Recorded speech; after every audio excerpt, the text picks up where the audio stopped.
클릭해주셔서 감사합니다. 안녕하세요, 축구용입니다. 손흥민은 역시나 빌라파크에서 강했습니다. 빌라킬러 손흥민은 이번 리그 28라운드에서 한 골 2도움을 폭발시키며 후반전 그야말로 극장경기의 주인공이었는데요. 이에 따라 영국의 외신들도 손흥민의 맹활약에 극찬 일색입니다. 여러분들의 기분이 더더욱 펌핑이 될 만한 소식들이 많죠? 그리고 엔지 감독도 전반전에는 많이 긴장했을 텐데 후반전 손흥민이 이끄는 토트넘의 파괴력에 크게 기뻐했다는 소식입니다. 따라서 이번 영상에서는 현재 영국에서 극찬받고 있는 손흥민의 소식 전해드리고요. 마지막으로 토트넘의 엔지 감독이 승점 6점짜리 경기인 빌라를 잡고 남긴 인터뷰 소식 전해드리겠습니다. 바로 만나러 가시죠. 구독 깜빡하신 분들 구독 버튼 시원하게 누르고 시청해주시면 채널 지속에 큰 힘이 됩니다. 이 북극곰이 사람을 찢듯 손흥민은 아스톤 빌라를 찢었습니다. 자연스럽게 경기 최우수 선수 손흥민에게 갔습니다. 팬 투표에서 무려 83.4%의 압도적인 지지를 받았습니다. 벌써 10번째 MOM 선정입니다. 이번 시즌 28번의 리그 경기에서 10차례 MOM을 받았다는 점에서 토트넘의 절대적인 군주로 불리기 충분합니다. 이 토트넘은 재계약하기 위해 엄청난 돈다발을 들고 와야 할 겁니다.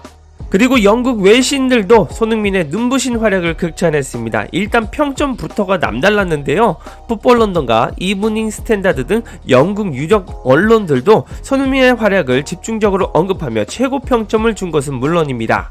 그리고 제가 주로 쓰는 후스코어드닷컴과 소파스코어, 풋몹 등 스탯을 기반으로 하는 매체도 모두 9점 이상의 높은 평가를 줬습니다.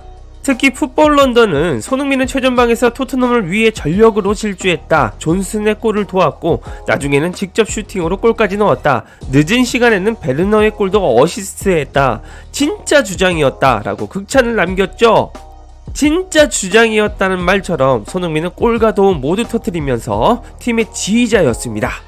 축구 통계 매체 옵타에 따르면 2022년 이후 토트넘에서 한 경기 3골에 관여한 건 총 6차례나 된다고 합니다. 이번에도 골과 도움 가리지 않고 3개의 공격 포인트를 챙기면서 축구의 신이 되었죠. 경기가 끝나고 영국 공영방송 BBC도 손흥민을 극찬했습니다. 코너 코디는 손흥민의 골은 엄청났다. 더 설명이 필요 없는 득점이었다. 손흥민은 환상적인 축구 선수다. 후반전은 경이로웠다. 토트넘도 오랜만에 본 최고의 경기였다고 놀라워하며 극찬했습니다. BBC 라이브 채팅에서 전해진 소식을 보면 팬조차 놀랐다고 합니다. 전반전에 보기 힘든 경기였다. 핸드폰을 내려놓고 커피를 마시러 갔는데 돌아오니 4대 0이었다. 토트넘을 좋아할 수밖에 없는 이유라고 환호를 보냈다고 합니다. 이런 상황에서 손흥민을 원톱에 세워 또 초대박을 낸 포스테코글루 감독도 지난해 12월 이후 무실점 완벽한 승리에 기뻐했는데요. 엔지 감독의 인터뷰 일문일답을 전해드리겠습니다.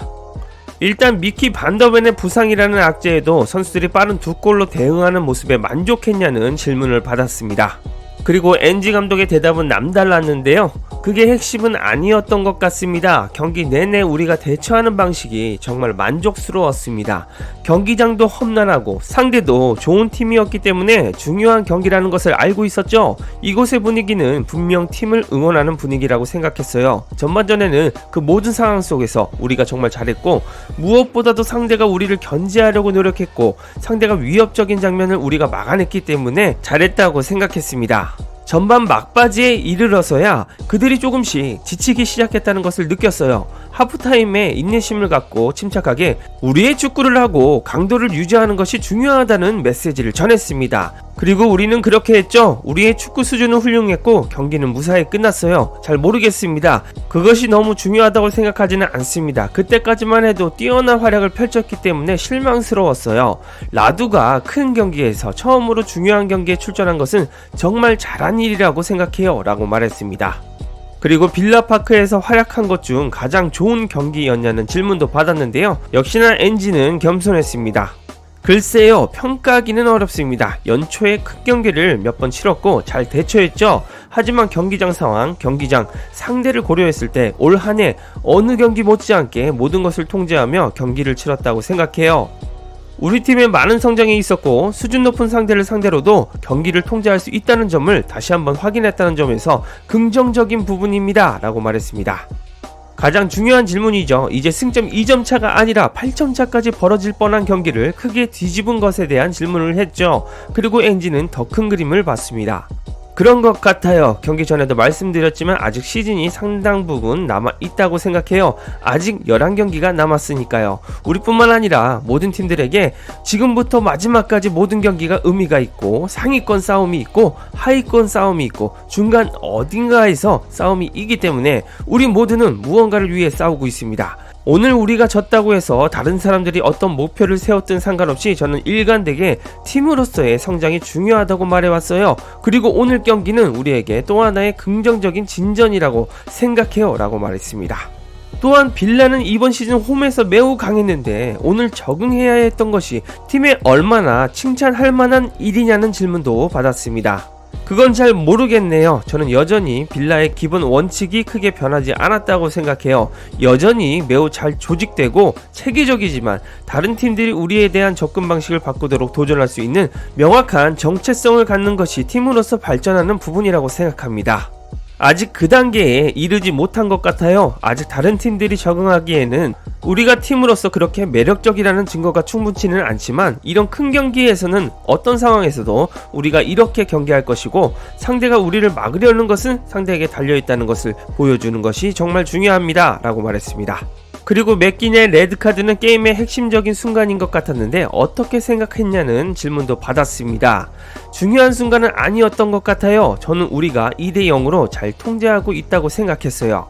분명 점유율적인 면에서 우리가 경기를 좀 쉽게 만들었지만 저는 우리가 우위에 있다고 생각했어요. 저는 그것이 단지 우리가 상대에게 강하는 압박의 부산물이었다고 생각해요. 존이 그것에 대한 악의는 없었다고 생각해요. 저는 아마도 다른 무엇보다 좌절감이었다고 생각해요. 저는 그날 적지 않은 결정들이 우리에게 불리하게 작용한다고 느꼈어요. 오늘 파페만 옐로카드를 받았다니 믿을 수 없지만 그것이 경기를 바꾸지 않았다고 생각해요. 그 시점에서 우리는 잘 통제하고 있었어요 라고 말했습니다. 그리고 당신과 에스턴 빌라의 싸움은 어땠냐는 질문도 있었습니다. 우리에게 중요한 것은 우리를 위해 득점해야 할 4명의 핵심 선수들로부터 4골을 잘 넣었다고 생각했다는 것입니다. 오늘도 득점 기회가 더 많다고 생각했는데 골을 넣은 선수들의 활약이 정말 기뻤습니다. 그게 더 중요하죠. 골을 많이 넣는 팀이 될 수 있지만 그 부분에 대해서는 아직 진행 중인 작업입니다. 그래서 4골을 넣고 홈을 떠나 있는 상황에서 득점한 선수들이 더 중요했고 득점한 선수들의 활약이 정말 좋았습니다 라며 득점자들을 칭찬했습니다. 그리고 이 득점들이 손흥민의 발끝에서 3개가 나왔기 때문에 아마도 NG 감독은 속으로 손흥민을 무척이나 극찬하고 있을 겁니다. 제가 대량 득점이 터질 것이라고 영상을 올리고 난타전이 될 것이라 예상했는데 토트넘이 일방적인 대량 득점이어서 너무나 좋았습니다. 오늘 여러분들의 기분이 더 행복해질 수 있도록 가능한 좋은 소식 많이 전해드리고 싶네요.